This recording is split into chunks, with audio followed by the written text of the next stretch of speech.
Millet கேவுரு மாவு களி செய்யலாமா? அதற்கு தேவையான மில்லட் கால்வாசி மில்லட் எடுத்துக்கோங்க. இது குதிரைவாலி அரிசி.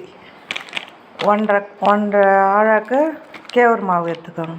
குதிரைவாலி அரிசியை ஒரு அரை மணி நேரம் ஊற வைங்க. இதில் ஒரு அழகு கேவுரு மாவுனா ஒன்றரை அழகு தண்ணி ஊற்றிடணுங்க. மில்லட் நல்லா இந்த மாதிரி வெந்திருக்கணுங்க.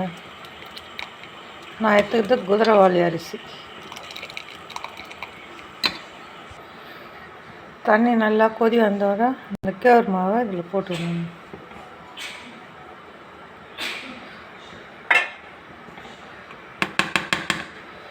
நல்லா இது கொதி நல்லா வரணுன்ட்டு அப்புறம் கலரணுங்க. மாவு நல்லா தண்ணி கொதித்த பிறகு மாவு கொட்டின பிறகு இந்த மாதிரி நல்லா கலரிக்கோங்க. தண்ணி பத்தலைன்னா சுத்தண்ணி கலந்துக்கோங்க. சுத்தண்ணி ஊற்றி கலந்து இந்த மாதிரி பண்ணிக்கோங்க.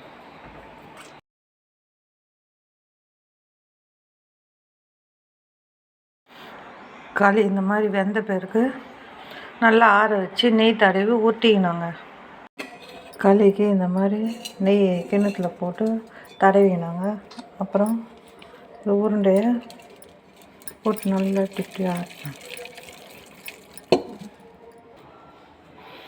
மில்லட் களியும் தக்காளி சாம்பாருக்கு தேவையான அளவு துவரம்பருப்பு, கொஞ்சோண்டு பாசிப்பயிறு, தக்காளி, பச்சை மிளகாய், மிளகாத்தூள், மஞ்சாத்தூள், தேவையான அளவு உப்பு போட்டு வேக வச்சுக்கணுங்க.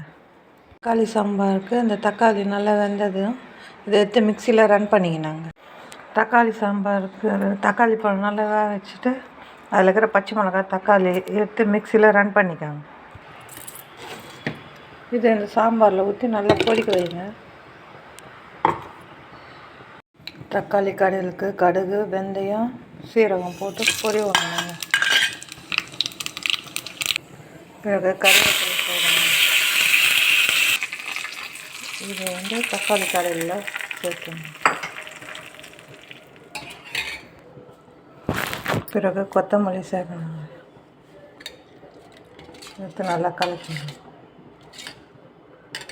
தக்காளி கடையல் ரெடி. மில்லட் களியும் தக்காளி கடையலும் ரெடி.